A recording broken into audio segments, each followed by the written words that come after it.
batallas.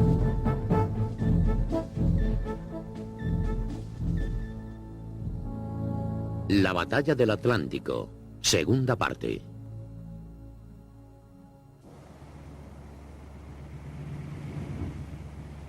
El 15 de mayo de 1940, el almirante Karl Dönitz, comandante del arma de submarinos, había destacado un solo submarino en el Atlántico, el primero en retornar tras la caída de Noruega.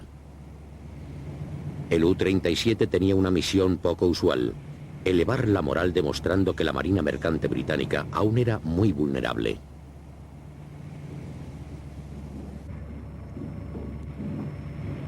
En solo 2 semanas, con sus torpedos y cañones de cubierta, el U-37 hundió 11 barcos mercantes, completando así la misión más efectiva de la batalla hasta la fecha.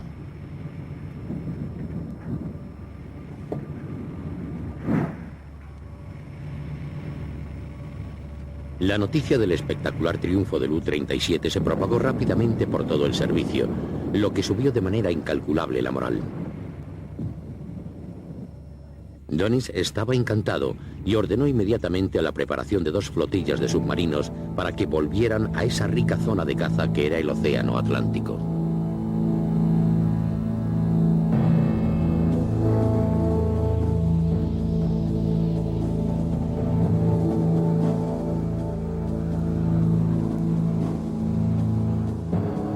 Desde el inicio de la batalla meses atrás, la Armada alemana había perdido casi 20 submarinos.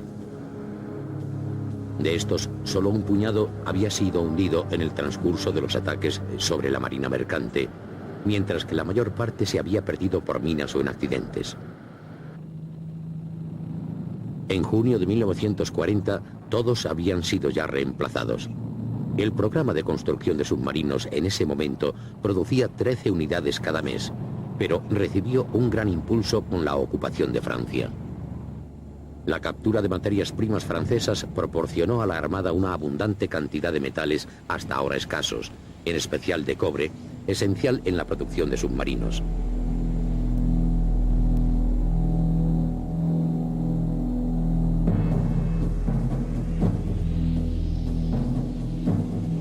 Los submarinos continuaron operando desde su base tradicional en Wilhelmshaven y los puertos noruegos, pero el grueso de la flota atlántica pronto comenzó a atacar desde las bases de submarinos que estaban en construcción en la costa oeste francesa, en Orient, Brest, Saint-Nazaire y Burdeos. El almirante Karl Dönitz instaló su nuevo centro de mando a las afueras de Lorient, en Kerneval. Durante el siguiente año, 30 submarinos operaron desde estas bases. A la flota alemana pronto se le iban a unir 18 submarinos de la flota italiana bajo el control de operaciones alemán.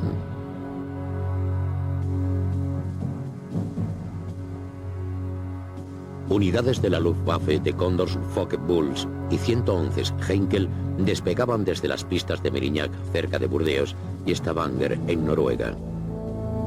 Mientras tanto, en Kiel, los cruceros de batalla Scharnhorst y Gneisenau estaban siendo reparados y pronto estarían listos para zarpar, al igual que el acorazado de bolsillo Almirante Scheer en Wilhelmshaven. El acorazado Bismarck y el crucero Prinz Eugen estaban en pruebas en el Báltico y no iban a estar listos hasta después de 6 meses, pero su mera presencia era suficiente para alarmar a las autoridades británicas.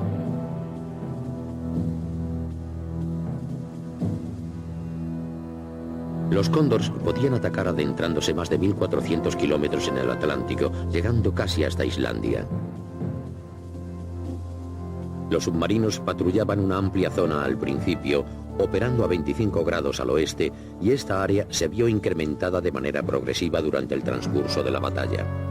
Además, la primera oleada de buques atacantes secretos ya había zarpado y navegaba hacia el sur a través del Océano Atlántico. La captura de los puertos franceses del Atlántico no solo les ahorraba a los barcos alemanes e italianos una semana de viaje, sino que estas nuevas bases demostraron también ser efectivas como puertos para reparaciones.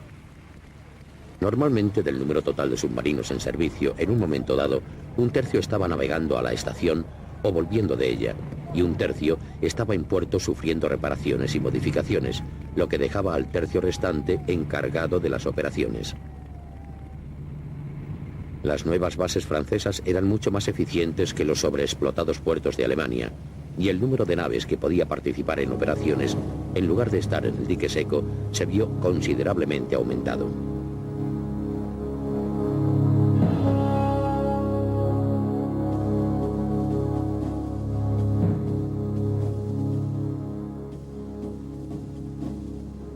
Incluso antes de que los alemanes hubiesen completado la conquista de Francia, Hitler ya había fijado sus miras en Gran Bretaña. Mientras los submarinos se encargaban de cortarle el abastecimiento proveniente del Atlántico, la Luftwaffe empezó a bombardear sus puertos y su navegación en el canal.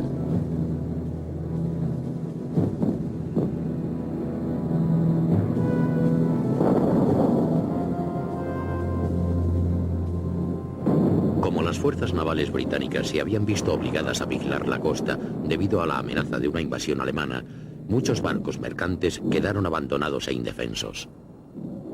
No se escatimaron esfuerzos para ayudar a los barcos mercantes a que fueran autosuficientes, y tantos barcos mercantes como fue posible recibieron la protección de un blindaje adicional. Muchos de ellos fueron también armados y sus tripulaciones recibieron entrenamiento de combate.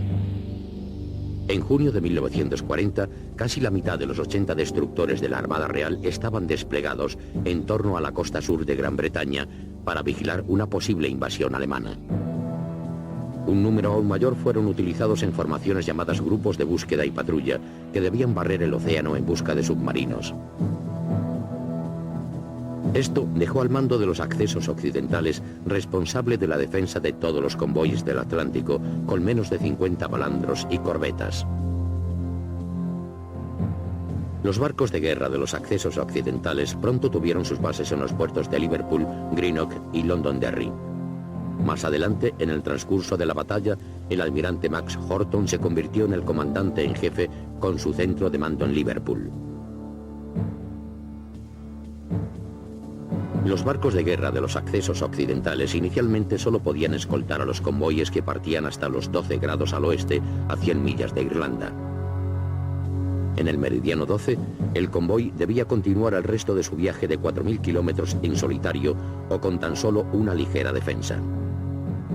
Las escoltas de los accesos occidentales esperaban entonces al límite de su capacidad de patrulla para encontrarse con los más importantes convoyes con rumbo a las islas. Había dos tipos de convoyes con destino a Gran Bretaña.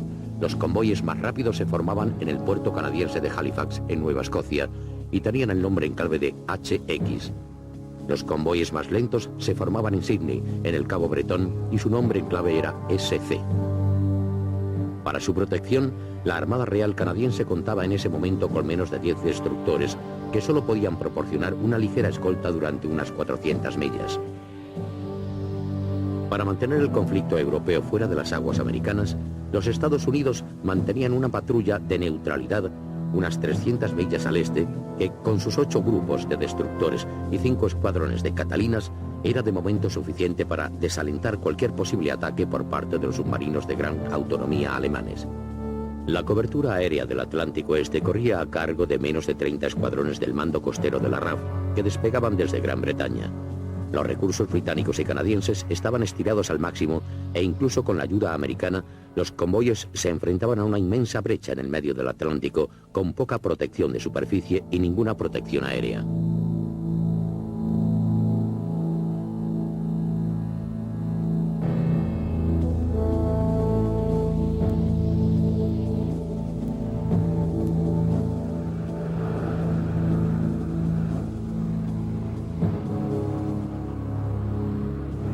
A finales de mayo de 1940, la primera oleada de submarinos, modificados, rearmados y con tripulaciones bien descansadas, zarparon rumbo al Atlántico.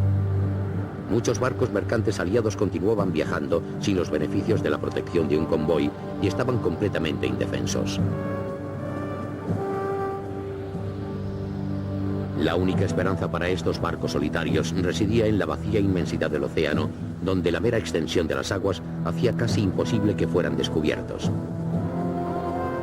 Sin embargo, los submarinos enemigos poseían varias ventajas que resultaban críticas.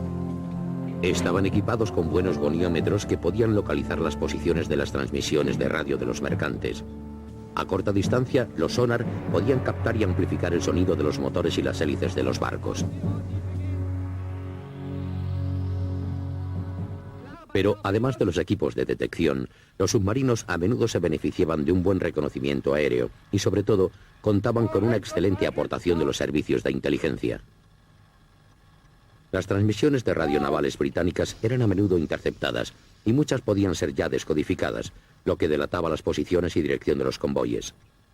Los agentes secretos alemanes enviados a la mayoría de los puertos del Imperio Británico y los submarinos tenían información acerca de los barcos que partían. Además, las compañías de seguros americanas seguían trabajando con países neutrales europeos y los espías alemanes podían averiguar el lugar de origen y destino de los cargamentos especialmente valiosos.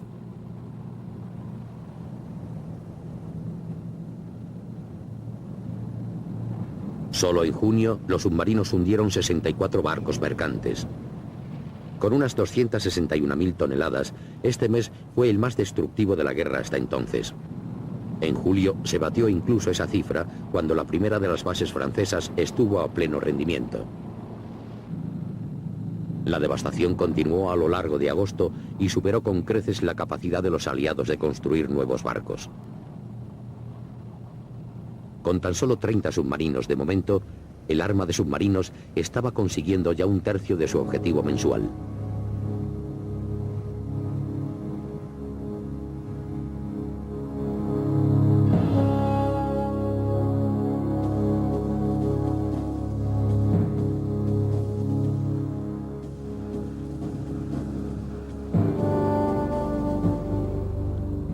Hasta ese momento, en la batalla, el 80% de los casi 150 barcos mercantes hundidos habían sido barcos solitarios, naves que viajaban fuera de un convoy. Los submarinos solo tenían que encontrar las rutas de navegación comercial y escoger a sus víctimas entre una predecible sucesión de blancos. Por ello, muchos mercantes comenzaron a viajar en convoy, lo que significaba que los submarinos podían ser rechazados por la defensa armada o simplemente no conseguir interceptarlos.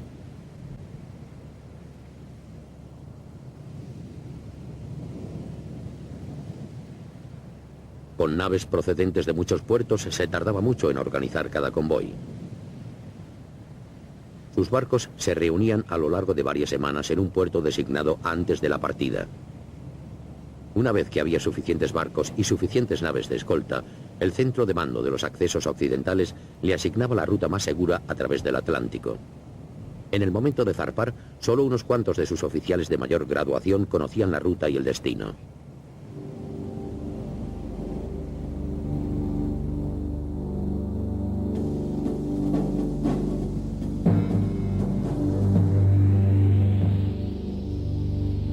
En un típico convoy, los barcos mercantes formaban 7 columnas, cada una a media milla de distancia. Las 3 columnas interiores, con el cargamento más valioso o explosivo, estaban formadas por 5 naves y las columnas más vulnerables del exterior por 4. En la columna, cada barco navegaba a una distancia de 600 metros. La formación era un rectángulo con un ancho frente y ocupaba un área relativamente pequeña de 6 millas cuadradas. La formación en forma de caja se había adoptado tras comprobar que las largas columnas tendían a separarse, no solo incrementando la facilidad de avistar el convoy, sino dejando a los barcos de la cola al descubierto.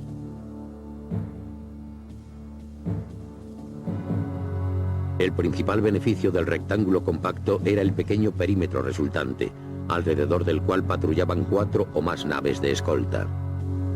El tamaño de un convoy podía ser aumentado considerablemente sin la necesidad de un incremento proporcional de los barcos de guerra que lo escoltaban. Las maniobras en convoy eran siempre peligrosas, especialmente para las tripulaciones inexpertas, así que se reducían al mínimo. El comodoro, desde un barco a la cabeza de la columna central, ordenaba los cambios de rumbo.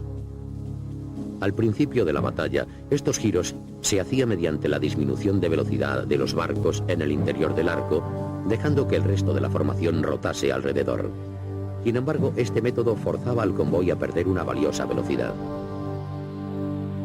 Más adelante, en la batalla, la rueda se sustituyó por otro método que nació como una maniobra de emergencia. Se trataba de un repentino giro de 45 grados llevado a cabo de manera simultánea por todas las naves. Este sistema incrementaba en gran medida el riesgo de colisión y dejaba al convoy en un escalonamiento que era desconcertante para los capitanes de los barcos. Pero, por otra parte, el convoy no perdía velocidad y con experiencia podía ser realizada sin que los barcos perdiesen su posición.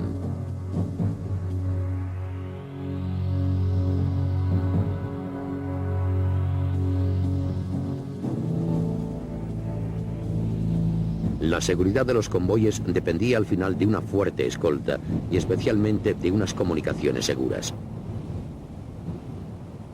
Con la gran escasez de naves de escolta, la seguridad resultaba más importante que nunca. Al ser incapaces de luchar, los convoyes debían evitar a los submarinos.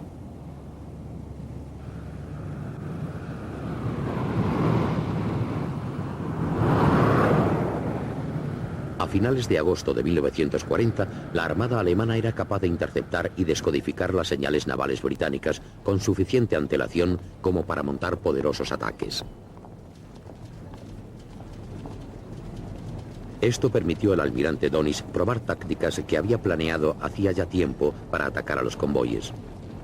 Dönitz ya se había enfrentado a los convoyes como comandante de submarino durante la Primera Guerra Mundial, y anticipando que los aliados volverían a utilizar este sistema, había desarrollado una táctica para vencerlo.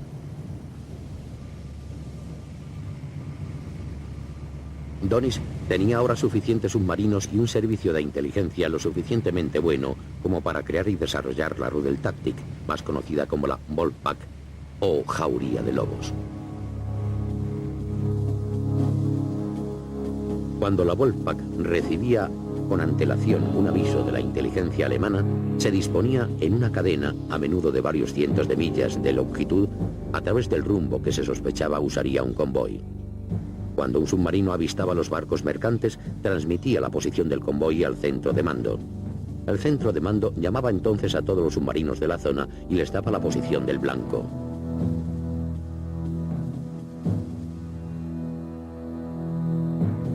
Una vez que los submarinos encontraban su presa, cada comandante era libre de escoger su propia posición para atacar. La mayoría se mantenía a una distancia segura lejos de las escoltas y lanzaba un abanico de torpedos al flanco del convoy. Esperaban que, de cada 4 o 5 torpedos lanzados al centro del convoy, uno o más harían blanco sobre un barco. Sin embargo, los comandantes de submarino más valerosos esperaban a la caída de la noche. Navegaban lentamente en la superficie, evitando los detectores submarinos, atravesaban la línea de escoltas del perímetro y se metían entre los barcos mercantes. La baja silueta del submarino y la falta de experiencia de los vigías de convoy permitía al comandante crear el caos al escoger sus blancos a una corta distancia.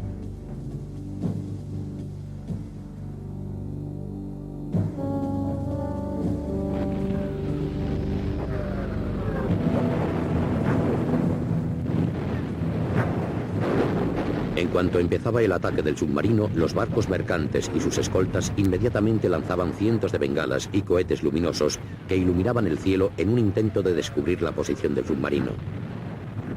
Aunque pudieran ver al enemigo a una distancia tan corta, los escoltas no podían bajar sus cañones de cubierta lo suficiente para disparar al blanco. Los escoltas podían arrollar al submarino, pero a menudo, antes de que tuvieran la oportunidad de hacerlo, el submarino ya se había sumergido. El problema para los escoltas era ahora encontrar al enemigo. Los submarinos alemanes a menudo se quedaban a poca profundidad, ya que sabían que el haz detector submarino, el ASDIC, de los aliados era menos efectivo cerca de la superficie. Aunque los escoltas descubrieran el submarino, solo podían disparar cargas de profundidad desde la popa.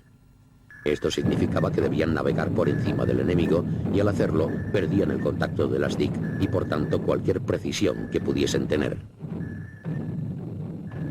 A corta distancia, los submarinos tenían todas las ventajas. La mayoría de los comandantes con nervios de acero permanecían cerca de la superficie y al lado de un barco mercante. Esperaban hasta que el pánico pasara y entonces se alejaban silenciosamente.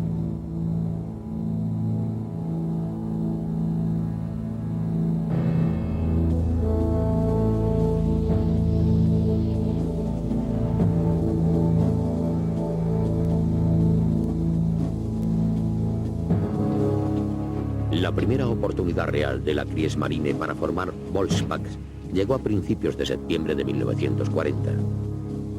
La táctica pronto demostró tener un éxito devastador. Los submarinos atacaban por sorpresa a los convoyes con escasa defensa, y antes del final de mes, 59 barcos mercantes aliados habían sido hundidos, la cantidad mensual más alta hasta entonces.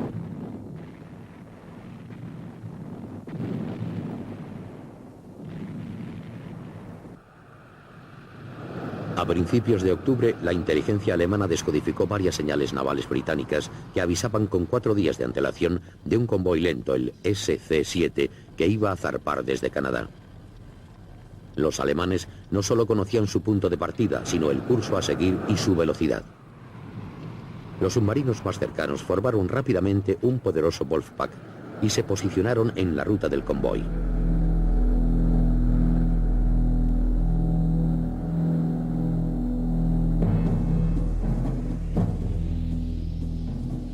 El convoy SC-7 se componía de 34 barcos mercantes y navegaba con rumbo sur desde Islandia, escoltado por un solo balandro. El 15 de octubre, el U-124, uno de los submarinos de una línea de varias millas de longitud, avistó a un barco rezagado, lo hundió y a la mañana siguiente encontró el resto del convoy. Llamó por radio al centro de mando y rápidamente hundió otros 3 barcos mercantes antes de verse obligado por un escolta a sumergirse. El centro de mando envió inmediatamente otros 6 submarinos a la zona. Otro balandro y una corbeta llegaron del mando de los accesos occidentales, pero poco pudieron hacer. En el transcurso de 2 días, los 6 submarinos consiguieron hundir 16 de los restantes 30 barcos mercantes.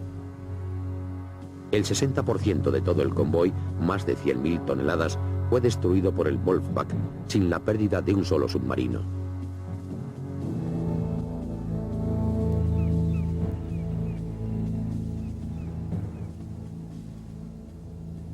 Esos 4 meses, desde junio a octubre de 1940, recibieron el nombre de Tiempo Feliz, ya que los submarinos alemanes hundieron 274 barcos, 1,5 millones de toneladas, con la pérdida de tan solo 6 submarinos.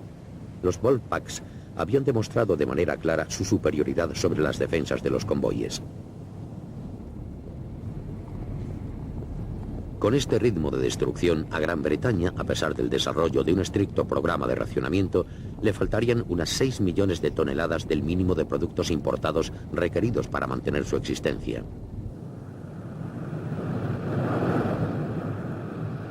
En noviembre, el tiempo feliz de los submarinos finalmente concluyó cuando unas fuertes tormentas barrieron el Atlántico Norte y obligaron a muchos a retirarse. Las contramedidas aliadas también habían comenzado a surtir efecto. Los convoyes habían cambiado sus rutas más hacia el norte, hacia Islandia, y los códigos de comunicación de los barcos mercantes habían sido alterados. El clima, que había hecho huir a muchos submarinos, también había hecho que Hitler abandonara sus planes para invadir Inglaterra, y muchos pequeños barcos de guerra, liberados de la pantalla de protección que se había formado alrededor de la costa sur de Gran Bretaña, pudieron ser utilizados como escoltas para los convoyes. Para entonces, la mayor parte de los 50 destructores americanos de la Primera Guerra Mundial, trasladados a bases británicas, habían llegado a los accesos occidentales. A principios de 1941, los submarinos alemanes volvieron nuevamente a la batalla, más frescos y con la convicción de que la victoria podría ser suya en poco tiempo. Sin embargo, las mejoras de los aliados en la defensa de los convoyes empezaban a surtir efecto, y para su sorpresa, los submarinos tuvieron mucho menos éxito que antes. La mayoría de los convoyes escaparon del submarino sin un rasguño. El arma de submarino sufrió otro serio contratiempo en marzo, cuando perdió a 3 de sus comandantes más brillantes en el plazo de 2 semanas. Günther Prien, el héroe de Scapa Flow, fue muerto tras haber hundido 33 barcos. Joachim Schepke destruyó 37 barcos antes de ser hundido por un escolta británico. Y Otto Kretschmer, el mayor as de todos, fue capturado tras haber hundido 44 barcos, lo que lo convertía en el comandante naval con más éxito de la historia. Sin embargo, este temporal e inesperado bajón en la fortuna del arma submarina fue más que compensada por los logros de la Armada de Superficie alemana y de la Luftwaffe. En febrero de 1941, los cruceros de batalla Sharp Horse y Gneisenau habían dejado su base en Kiel y habían atravesado el bloqueo británico llegando hasta el Atlántico. Causaron el caos entre el transporte marítimo aliado, destruyendo 22 barcos en solo 6 semanas. Y lo que era más importante, los barcos de guerra propagaron el miedo y desestabilizaron todo el sistema de convoyes. El resultado fue una caída notable en las importaciones británicas.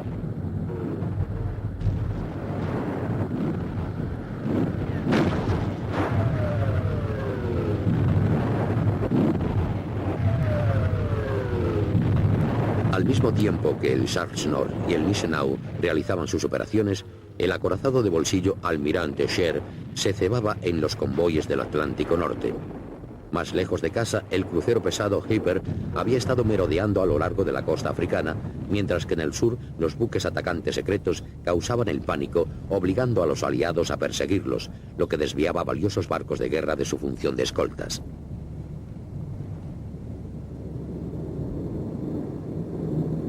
La Luftwaffe también había incrementado su actividad en el Atlántico y Hitler había puesto al Grupo 40 bajo la dirección de operaciones de la Kriegsmarine. El resultado fueron 37 barcos mercantes hundidos por la aviación tan solo en febrero. Los líderes aliados estaban profundamente preocupados por el creciente grado de cooperación entre la Marina y las fuerzas aéreas alemanas. El completo desastre para los aliados solo se evitó con la captura de un barco patrulla alemán con sus libros de códigos intactos. Los decodificadores aliados podían ahora conocer la posición de muchos submarinos. Durante un tiempo, los convoyes podían simplemente ser desviados lejos de las aguas infestadas de enemigos.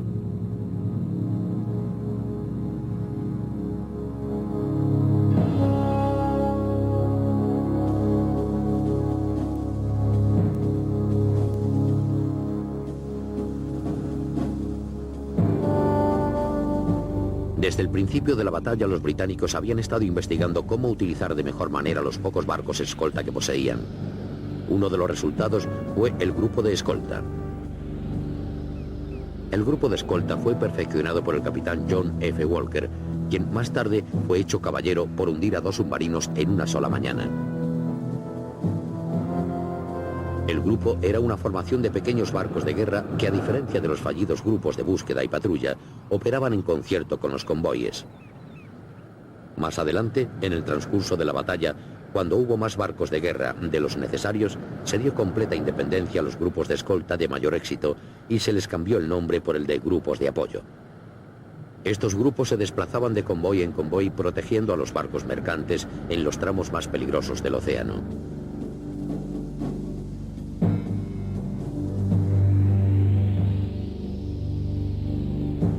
El grupo de escolta viajaba en estrecha coordinación con un convoy y estaba usualmente compuesto por corbetas y destructores. Cuando se detectaba la presencia de un submarino, el grupo se separaba del convoy, dejando solo el mínimo de escoltas permanentes para asegurar el perímetro.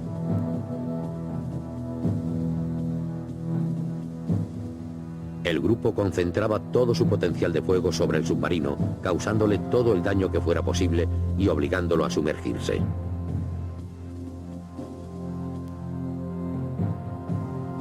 Entonces, los escoltas debían encontrar el submarino con sus detectores submarinos ASDIC. Los barcos de guerra navegaban uno al lado de otro a una distancia de 3 o 4 millas, maximizando así el área de mar cubierta. Una vez se establecía contacto mediante el ASDIC, los escoltas lanzaban una andanada de cargas de profundidad que destruía el submarino o le obligaba a salir a la superficie, donde la dañada nave era hundida a cañonazos o arrollada. Ningún grupo de escolta abandonaba la caza hasta que su presa era destruida o huía claramente.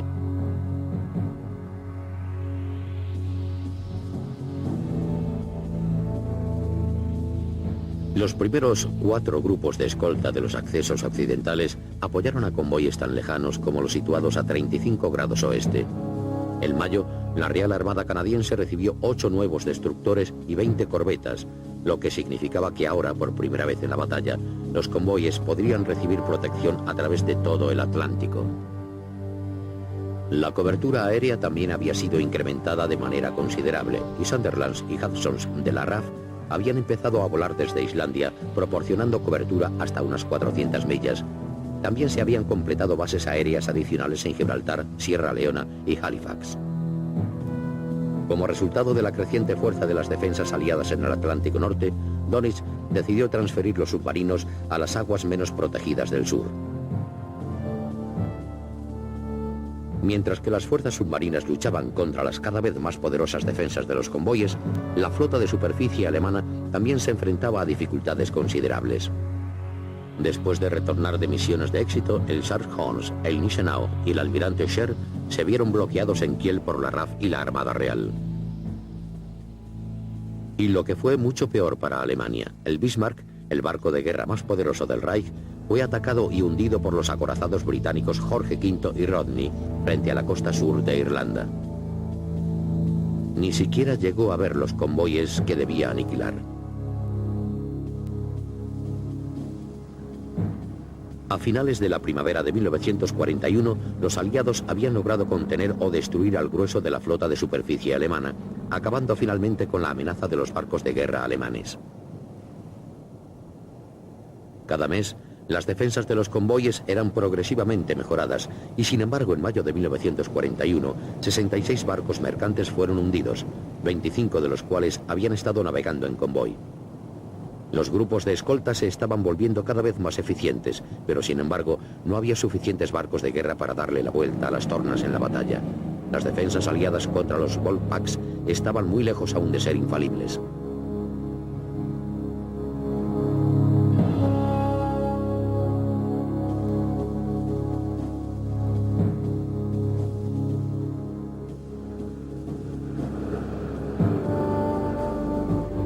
A mediados de 1941, 8 submarinos fueron transferidos al Océano Ártico.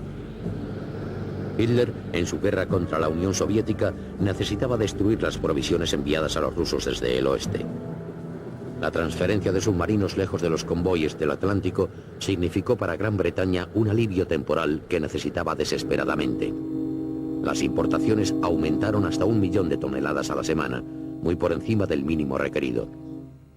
Los aliados consolidaron sus ganancias al cambiar una vez más las rutas de los convoyes. Las patrullas aéreas sobre el Golfo de Vizcaya también fueron reforzadas para interceptar a más submarinos mientras entraban o salían de sus bases francesas.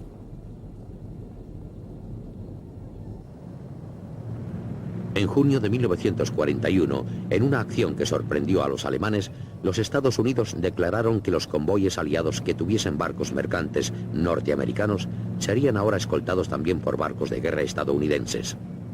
Alemania protestó ante esta ruptura de la ley internacional, pero sin efecto. Los destructores americanos responderían con la fuerza a cualquier amenaza de los submarinos alemanes.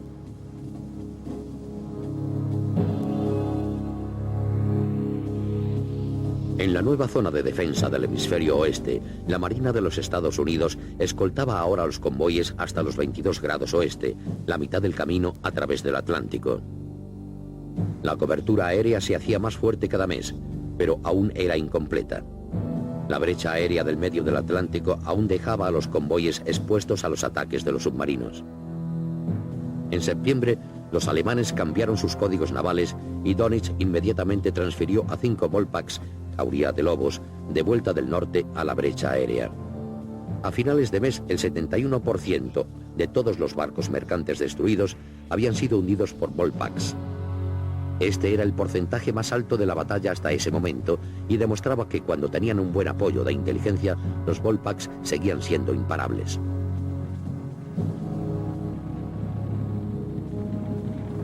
Con los devastadores ataques de septiembre, el almirante Dönitz les había arrebatado la iniciativa a los aliados. Una y otra vez, los Volpacks habían derrotado de manera general a los convoyes.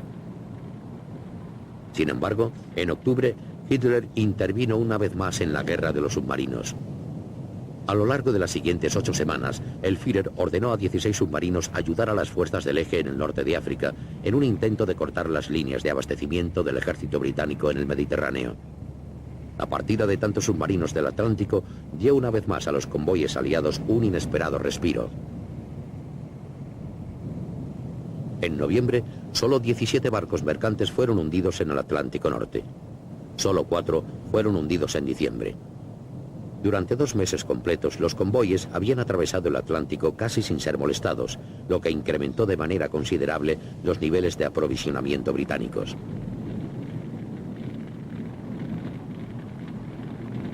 El 7 de diciembre de 1941, la flota del Pacífico de los Estados Unidos en Pearl Harbor fue bombardeada por la Marina japonesa. Los Estados Unidos declararon la guerra a Japón y 4 días más tarde Alemania, en apoyo a su socio del eje, declaró la guerra a los Estados Unidos. Para los submarinos alemanes se abrió una nueva y rica fuente de barcos sin protección. Las naves mercantes con dirección a Gran Bretaña ya no eran los únicos blancos para los submarinos.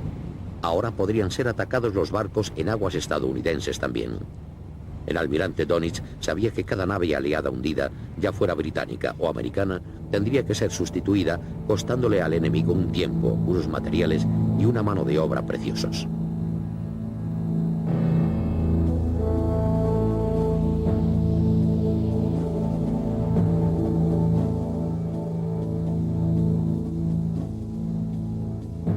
La principal prioridad de la Marina de los Estados Unidos estaba en el Océano Pacífico. De momento había hecho pocos planes para participar en la batalla del Atlántico. Los barcos mercantes domésticos continuaban navegando de manera independiente, creyendo aún que pasaría algún tiempo hasta que la guerra alcanzara aguas norteamericanas. Para la protección de la flota mercante, la Marina de los Estados Unidos poseía tan solo 3 flotillas de destructores y 5 escuadrones de Catalinas para patrullar una línea costera de 2000 kilómetros. Mientras tanto, una súbita oleada de histeria apabullaba a las autoridades con miles de informes de avistamientos de submarinos y de invasiones enemigas, lo que no fue exactamente una ayuda. No había apagones nocturnos, pues las cámaras de comercio se negaban a poner en peligro su valioso sector de turismo. Las brillantes luces de las ciudades del este, tales como Miami, Atlantic City y Nueva York, hacían fácil la navegación para los submarinos que acechaban la costa. Pero lo peor de todo era que las brillantes luces delineaban perfectamente las siluetas de los barcos mercantes para los comandantes de los submarinos.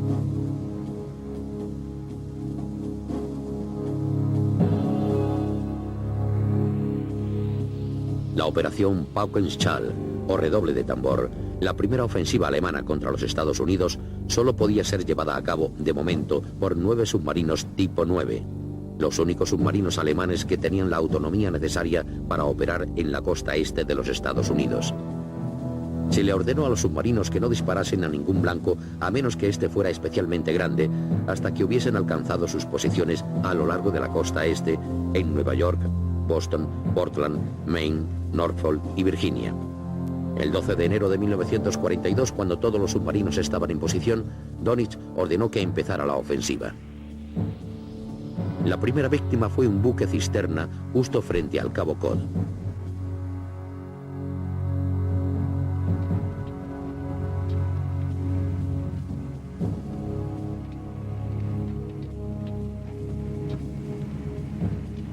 A 4 semanas del principio de la ofensiva, los submarinos, operando de manera independiente, destruyeron 50 barcos mercantes con casi 300.000 toneladas. Este espectacular éxito convenció a Hitler para que dejara que más submarinos fueran transferidos desde el Ártico y el Mediterráneo. Además, 20 submarinos tipo 7, modificados para un mayor alcance, pudieron alcanzar Canadá.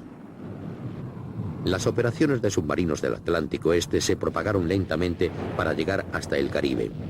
En febrero, los submarinos hundieron otros 55 barcos mercantes, muchos de los cuales llevaban cargamentos destinados a Gran Bretaña. Más de 1 millón de toneladas de carga norteamericana fue destruida antes de que fuera hundido un solo submarino. Habiendo alcanzado unas 627.000 toneladas de carga hundidas al mes, los Estados Unidos se vieron obligados a tomar medidas desesperadas. Primeramente, en una inversión del acta de préstamo-alquiler, Gran Bretaña envió a la Marina de los Estados Unidos 10 corbetas y 24 pesqueros armados, con una tripulación entrenada y experimentada. Empezó entonces a lo largo de la costa este una serie de operaciones coordinadas de convoy. Estas operaciones, a medida que los recursos lo permitieron, se vieron ampliadas continuamente. Por primera vez, el gobierno federal ordenó los apagones de ciudades. Finalmente, las autoridades recuperaron 70 aviones originalmente reservados para las fuerzas aéreas británicas y en vez de eso los empleó para patrullar a lo largo de la costa. Semana tras semana, estas mejoras surtieron efecto y el número de barcos hundidos comenzó a descender. El segundo tiempo feliz de los alemanes había acabado.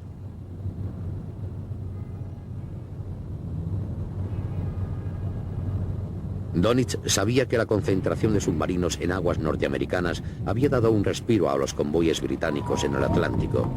Los submarinos que operaban a lo largo de la costa este americana gastaban gran parte de sus provisiones en llegar hasta allí y solo podían mantenerse operativos un tercio del tiempo que podían operar en los accesos occidentales. Los submarinos aún tenían que destruir 700.000 toneladas de carga marítima al mes para derrotar a Gran Bretaña, y Dönitz decidió que era el momento de volver al Atlántico Este y reformar las Volpaks.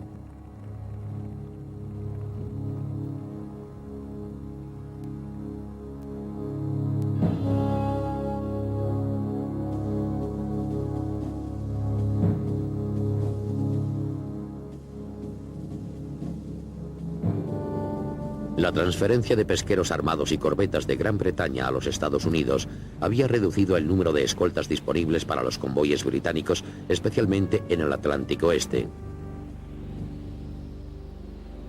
Esta debilidad solo se equilibró mediante mejoras en los barcos escolta restantes y en los aviones patrulla. Poderosos focos fueron instalados en los aviones de largo alcance, lo que incrementaba de manera considerable su capacidad para cazar submarinos. Mientras, en el mar, el primer barco equipado con numerosos cañones y capaz de lanzar cargas de profundidad frontalmente, el Hedehog, demostró tener un gran éxito.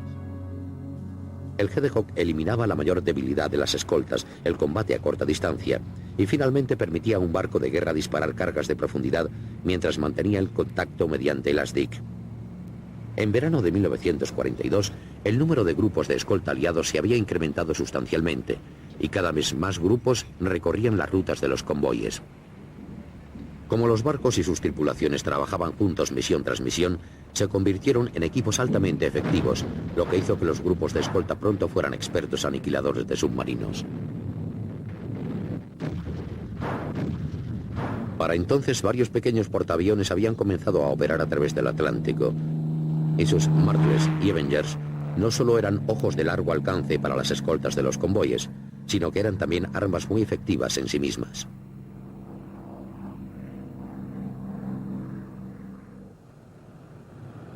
A pesar de todas las mejoras en las defensas de los convoyes, la flota de submarinos continuaba siendo cada vez más poderosa. Tras un segundo tiempo feliz, la moral estaba más alta de lo que había estado nunca. También había habido una serie de mejoras logísticas. Submarinos especiales de abastecimiento llamados vacas lecheras se habían utilizado en las operaciones norteamericanas. Estos grandes submarinos aprovisionaban a los submarinos de combate en medio del océano, lo que les permitía permanecer en posición durante más tiempo. También había habido importantes avances técnicos. Muchos submarinos habían sido reequipados con nuevos y mortíferos torpedos acústicos que perseguían las hélices de los barcos mercantes.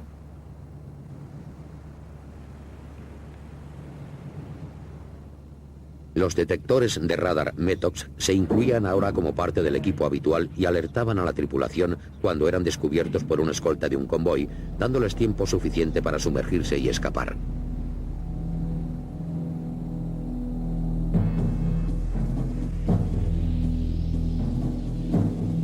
En otoño de 1942, la cobertura aérea de los aliados a lo largo de las rutas de convoyes en el Atlántico se incrementó considerablemente, pero en el norte, por donde cruzaba el grueso de las importaciones británicas, una gran brecha aérea seguía existiendo, conocida por los marineros aliados como el Pozo Negro. Era cerca de esta brecha aérea donde Dönitz concentraba sus submarinos, 30 en aguas americanas y 40 en los accesos occidentales, incluyendo varios fuertes grupos Volpaks. A principios de noviembre de 1942, el convoy SC-107, que navegaba desde Nueva York con 42 barcos, fue atacado en lo que fue la mayor batalla de convoy del año. En solo 4 días, 15 barcos mercantes aliados fueron hundidos, y en total, los submarinos destruyeron más de 80.000 toneladas de carga.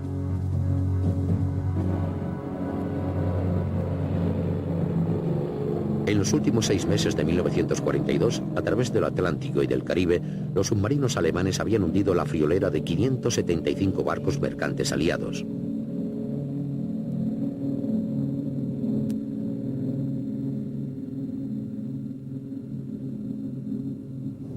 Si los alemanes eran capaces de mantener ese ritmo de destrucción, el esfuerzo británico se vería colapsado. La construcción de nuevos barcos mercantes se había retrasado con respecto al plan, pero lo más peligroso de todo era que Gran Bretaña solo tenía reservas de combustible para 3 meses. Para los aliados, la batalla del Atlántico había llegado a un punto de crisis. Los comandantes aliados sabían que detrás de sus constantes reveses estaba su incapacidad de hundir un gran número de submarinos. Habían hecho un esfuerzo concentrado para destruir a los submarinos mediante bombardeos en los astilleros y en las bases, pero las bases de los submarinos habían sido equipadas con enormes búnkers de hormigón armado o refugios para submarinos. Los refugios eran completamente inmunes a incluso las bombas más potentes. En el mar, en 1942, los aliados habían hundido 87 submarinos, más que el año anterior, pero con una media de menos de 8 al mes. Los alemanes construían 3 por cada uno que perdían y durante el año el número de submarinos operativos aumentó de 91 a 212.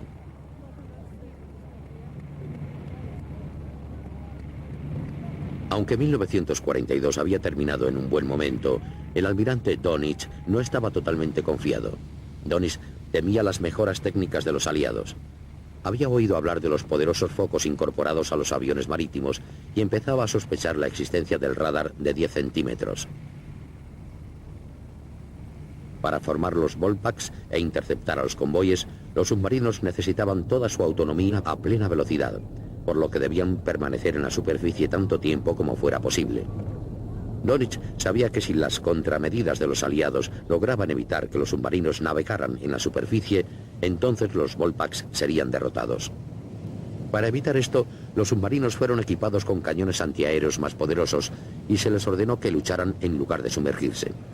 Los códigos de radio de los submarinos fueron cambiados nuevamente, manteniendo la ventaja de la inteligencia del lado alemán.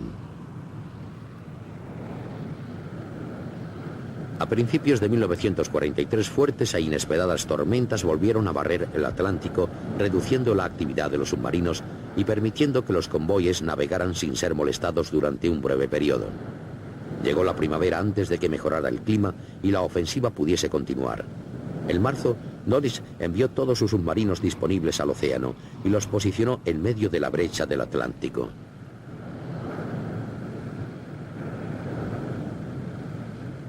A medida que los submarinos atacaban, demostraron una y otra vez que la cobertura aérea aliada seguía siendo inadecuada. Los convoyes eran tan vulnerables como siempre. Los submarinos se cebaron en una retahíla de barcos mercantes, logrando algunas rápidas y espectaculares victorias. Entonces, justo unos días después del inicio de la renovada ofensiva, los decodificadores alemanes informaron al almirante Dönitz del curso y la posición de 2 convoyes que portaban materiales de guerra vitales desde los Estados Unidos. Esto le dio al almirante tiempo para montar la mayor y más devastadora emboscada de los Volpak de toda la guerra.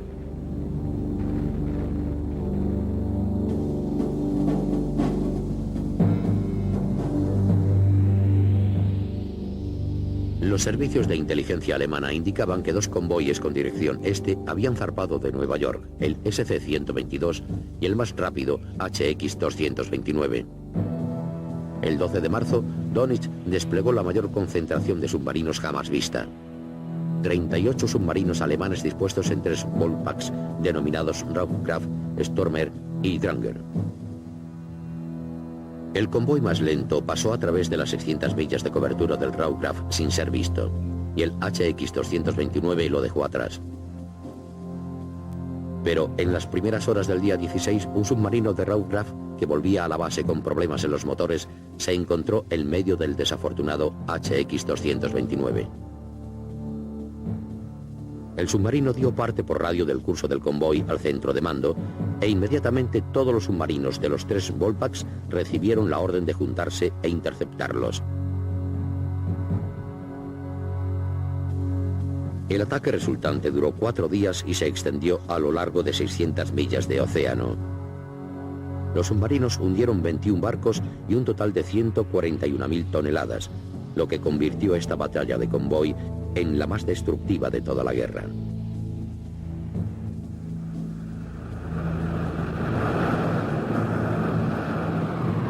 La tremenda pérdida sufrida por el HX-229 y el SC-122 significó el punto más bajo en un terrible mes para los aliados. En las primeras 3 semanas de marzo, 97 barcos mercantes fueron hundidos, 500.000 de toneladas destruidas, casi el doble de lo que los aliados podían construir en ese mismo periodo de tiempo. Todas las esperanzas que los alemanes habían puesto en sus submarinos habían sido justificadas. Aunque Dönitz y sus tripulaciones se sentían victoriosos, los recientes éxitos de los submarinos no significaban que la victoria alemana fuera inminente. Estos logros, si bien dramáticos, se debían a una súbita combinación de circunstancias inusuales. De hecho, aunque ningún bando lo sabía aún, los aliados ya habían dado la vuelta a las tornas en la batalla.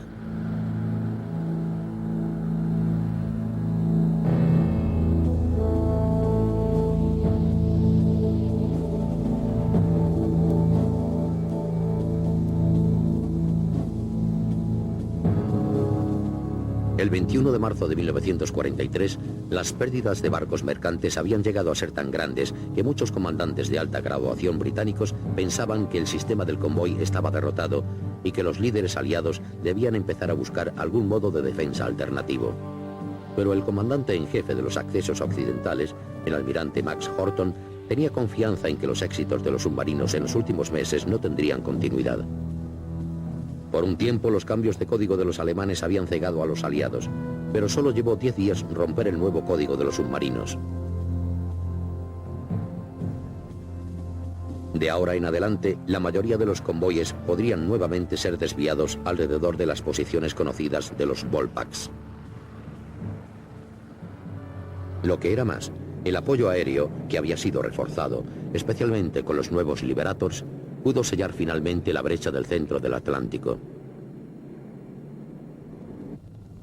Un buen servicio de inteligencia, unas poderosas escoltas y el cierre del famoso Pozo Negro se combinaron para causar un repentino y decisivo impacto en el curso de la batalla. En la última semana de marzo, tan solo 2 barcos mercantes más fueron hundidos en el Atlántico Norte. Ya no había ninguna parte del océano en la que los submarinos alemanes estuvieran a salvo de los bombarderos aliados. Al impedir que los submarinos navegaran en superficie, los aliados derrotaron a los Volpaks.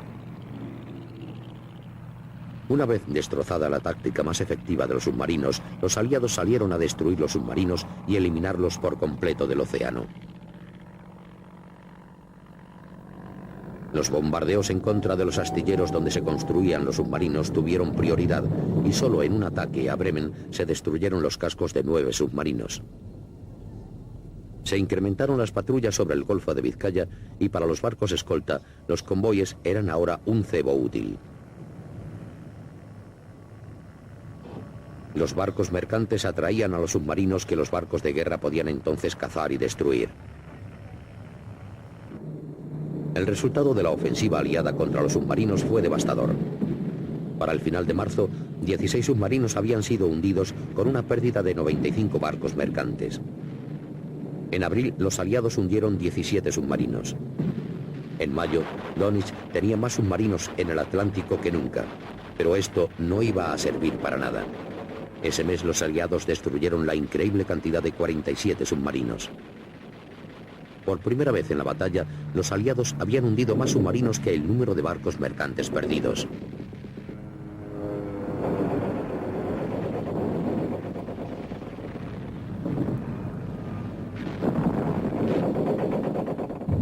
Tal precio era demasiado alto para los alemanes, y finalmente, el 24 de mayo de 1943, el almirante Dönitz se vio obligado a ordenar la retirada de los submarinos supervivientes del Océano Atlántico.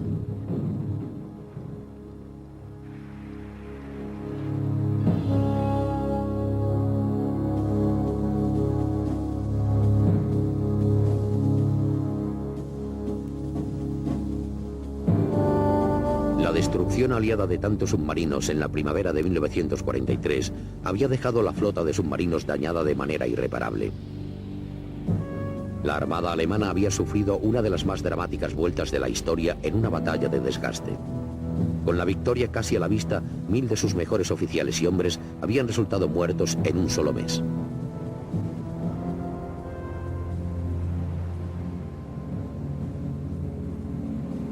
El cierre aliado de la brecha aérea, el brillante uso de la inteligencia militar y los mortíferos grupos de escolta, destructores de submarinos, se habían asegurado que los submarinos no tuvieran la esperanza de cambiar el curso de la guerra nunca más. Aún así, el almirante Dönitz no se dio por vencido. Nuevos y más mortíferos submarinos se hicieron a la mar para destruir la marina mercante aliada. La lucha continuó hasta el último día de la guerra, pero cada uno de los adelantos alemanes era igualado y derrotado por los aliados. La larga y terrible batalla de abastecimiento le había costado a la armada alemana 27.000 tripulantes de submarino y a los aliados 30.000 marineros. Al final, la Kriegsmarine no solo fue incapaz de expulsar a Gran Bretaña de la guerra, sino que no pudo contener la acumulación de fuerzas americanas en las Islas Británicas. Para junio de 1944, los aliados eran lo suficientemente fuertes como para lanzar una invasión sobre Europa que en el transcurso de un año vería la derrota final de la Alemania nazi.